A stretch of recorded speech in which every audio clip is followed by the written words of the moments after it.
I want to tell you something about your colonoscopy joke you made just now. Pretty good. That was the best. Why are we going back there? Because we need a power that I forgot to grab while I was here. That's dumb and annoying. It's right here. It's right towards the beginning. We'll be seeing. That's what you sound like. I just want you to know that's what you sound like. That's what you sound like. Grab the ice power before going to the volcano level. Ice to meet you. Indeed. What killed and you're gonna the want to do this. You're gonna want to do this first of all because it's very useful in this stage, and second of all because you need it to get one of the crystal shards. And it's not really obvious either, because like usually the blocks that you'll have to break or whatever to get the shard will be colored after the power. But in this case, it's literally just a big chunk of volcanic rock. It's black, it's red. You'd think that, oh, I must need the bomb and fire combo. No. Nope. You need ice for some reason. Did you look it up? Yeah, I had to look it. I used a guide, folks. Oh. There's not really a good way to know, because like I didn't want to make this take any longer than it had to be. I have tie him to a pyre and light that shit on fire. Michael's stunned. Congratulations. Michael's crying. Even. Wow. Congratulations. What's the that? chicken man from Plumbers Don't Wear Tie. Babu. Oh, that's right. I completely forgot about Plumbers Don't Wear Ties. Babu.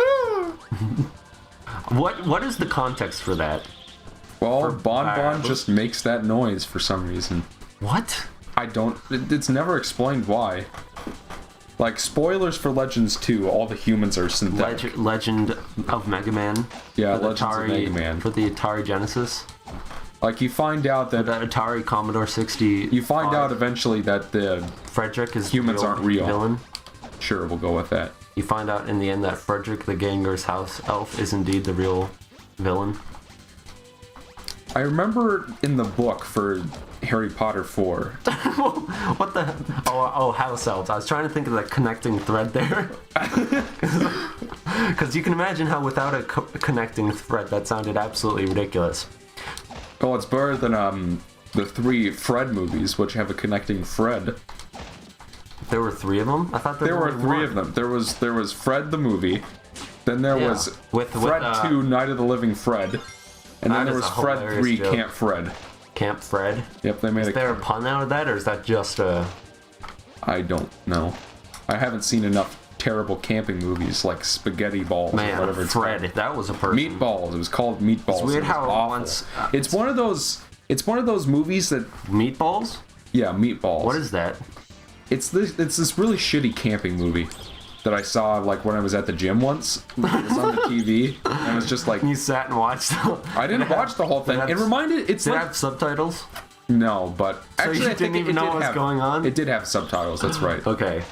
And I think I could kind of hear it a little bit. I don't know, this was a few months ago. But basically, it's like Caddyshack, except it's camping instead of, a fucking golf course. That makes no fucking sense. The whole point of Caddyshack was that golfing happened. No, it has that same sort of humor to it. Okay. Like, I wouldn't be surprised. And it had Bill Murray in it, too.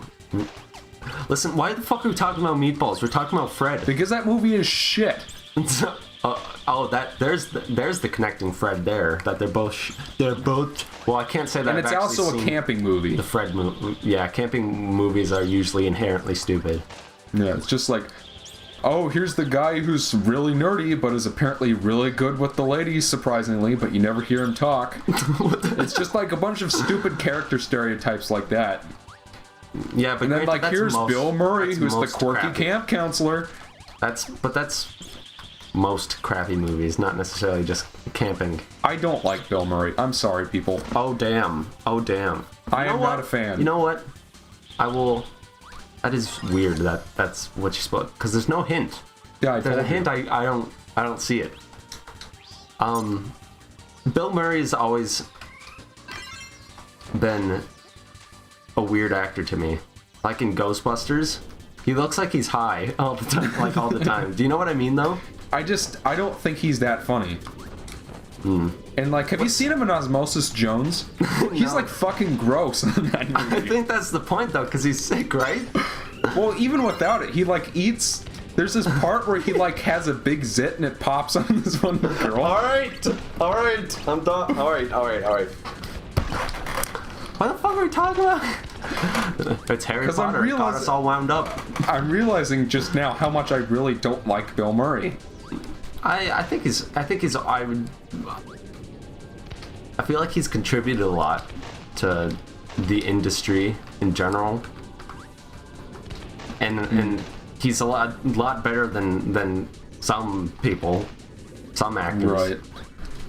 But I can totally see where you're coming from too. Once again, what the fuck are we talking about? I don't know. I was gonna say something. I was gonna say about how it's weird that Fred, that he got a movie after he became irrelevant. Well, it was a Nickelodeon movie, so that should tell you something about it. Yeah, but still.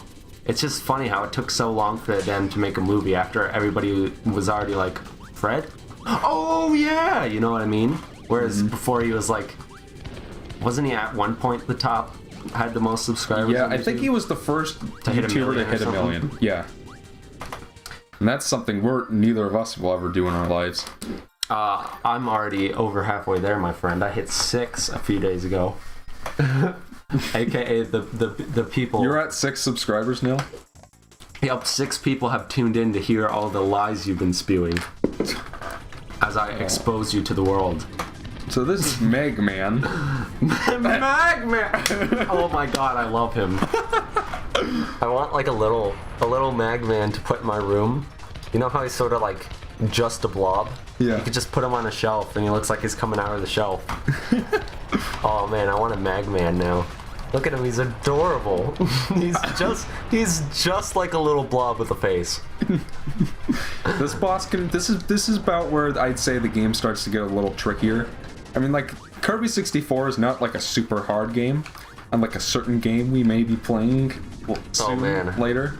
That's great. I can't wait.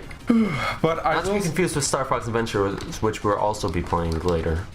But this is about the point where the game starts. I'd say that Kirby 64 is probably the hardest Kirby game. Really? Yeah. I could. Except maybe the first Dreamland game on the hard mode. I don't think so. With its limited continues. I don't think so.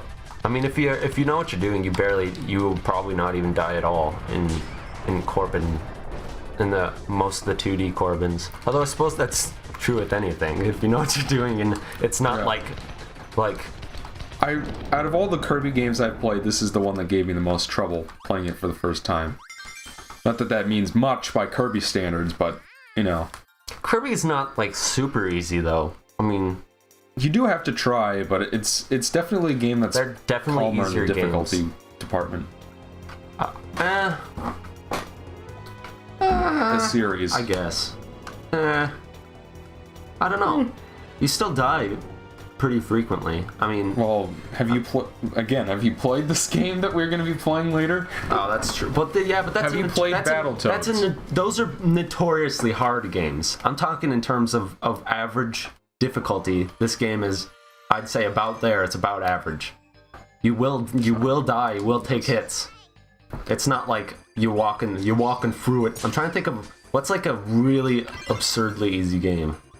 Because even Epic Yarn, it's like, yeah, you can't die, but if you're trying to do everything, it can be really it can be pretty difficult. Yeah, especially the racing stages. Yes. Oh, the racing stage. Well, that's just like one of those. That reminds me of that one Wario World. That Wario World level where you had to get the trophy, and if you missed, you had to go all the way back through. Yeah. That's kind of the same idea with the racing and Corbin Epic Yarn. I wonder if it annoys anybody that I almost exclusively say Corbin. I think they know what you're talking about. Yeah, but I forget. Oh, Christ.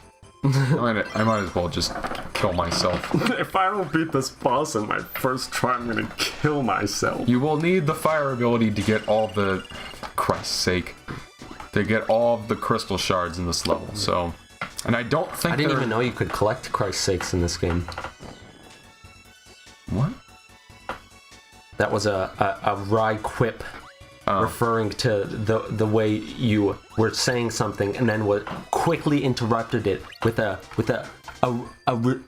bit of an obscenity. You violated one of the holy commandments. You understand? And so I heard those were pretty tasty. The commandments. Oh, I'm an atheist, so I don't care. that was pretty good. Tastes a lot. They taste a lot better than excrements. I'll tell you that much. Excrements. That, you know, our poopsicle company, that could be their mints. They make excrements. Yep. Then you can get their poopsicles. When they taste like replace shit. they replace those little mint things at Olive Garden with excrements. Ugh. Those are very much, you either love them or hate them. I gotta say, Olive Garden. Well, Olive Garden. Do you know anybody who's like, I fucking love Olive Garden? I might be one of those people. It's all right.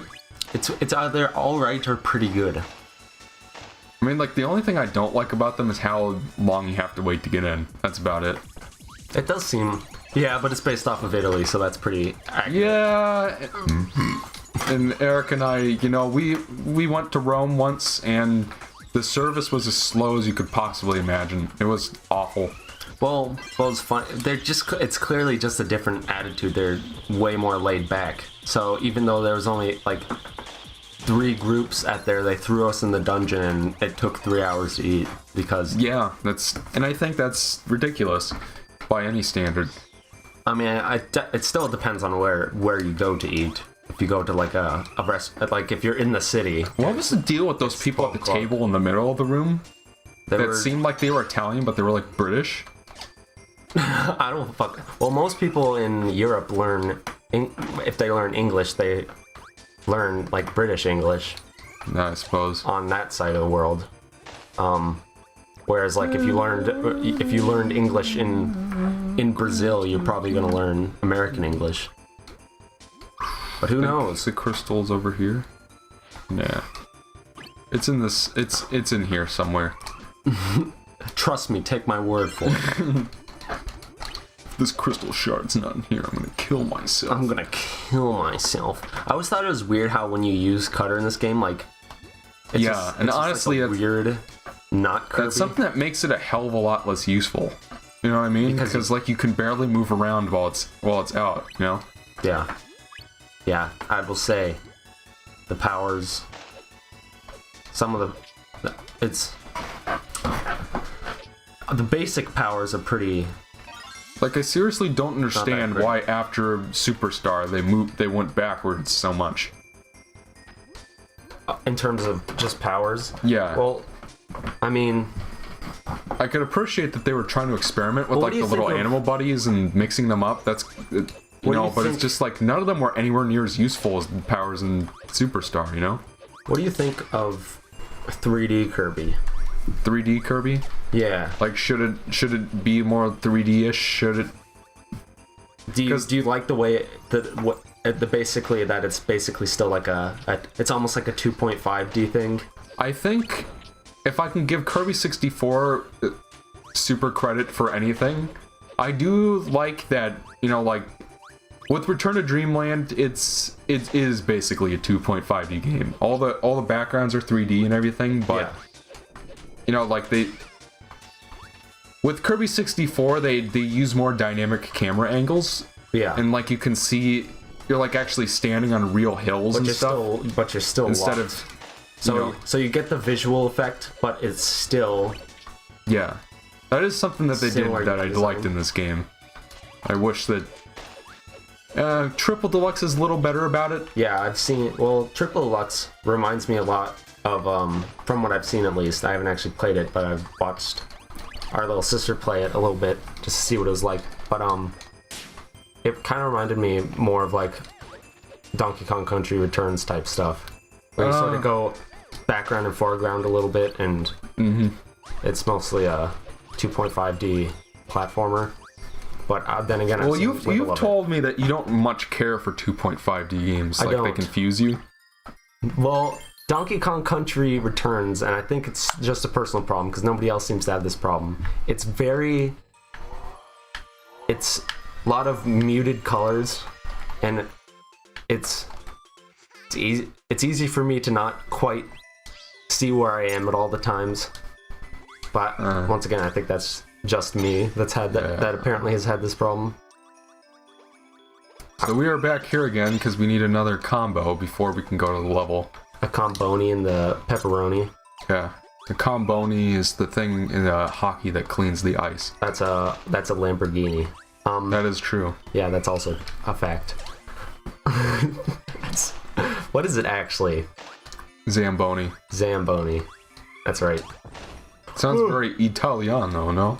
I'm sure it probably is Italian. If you need a great actor, you've come to the right guy. What is electric rock? Well, now That's the little rock thing that bounces on the electric beam. We used that in one of the earlier parts. That's weird. That's weird, isn't it? Yep.